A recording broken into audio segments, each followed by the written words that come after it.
Alright, so if I have Jet on his back, now we're working on like a high guard pass. Now, some of the basics that would be here is like if I were to come into the hub like this, right? So one thing, whenever I get into the hub, I'm pressuring onto his hamstring with the inside knee. And one thing that's really important to know, because I do see this sometimes, is that when people go to pressure in on that hamstring, they kind of go like this, where they're projecting their weight forward, and you see, I want to fall forward that way, or they might overcompensate and go this way, and then I'm unstable this way.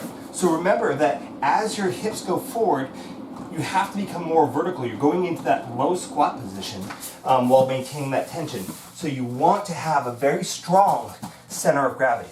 Now, if I get into the hub position, which is one in, one out, I might put my hand on his chest, block the knee, kick up, trying to bring my head as low as possible, scrape by his thigh, and come into the knee ride, right?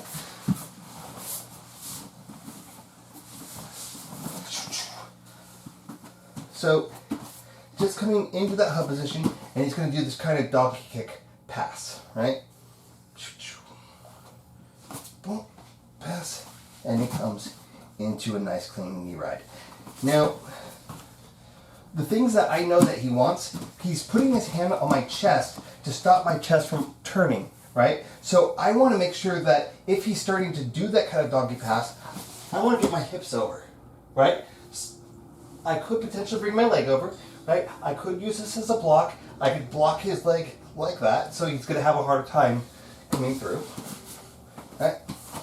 So once I know that that's the type of pass he's going for, I'm going to put this leg down on the ground, and I'm going to start working on maybe creating a knee shield.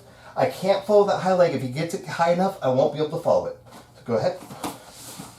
Right? And I'm trying to avoid him coming in to any kind of base. So I'm creating some kind of frame here. He's not going to be able to establish a good knee ride. He might start kind of going for head control, might try to go for side control, but notice that there's a lot of disconnection there, right? Once I take away that knee ride and I get far on my side, he doesn't have any good connection with me anymore, right? He was passing this knee off to this side, but I scooted out. And also notice when I'm scooting out, I'm bringing my leg really, really far out to do that. If I try to do it from here and he's pushing here, I'm not going to be able to counteract that. But by bringing my leg further out, now I can shoot my hips out. Well, he goes in.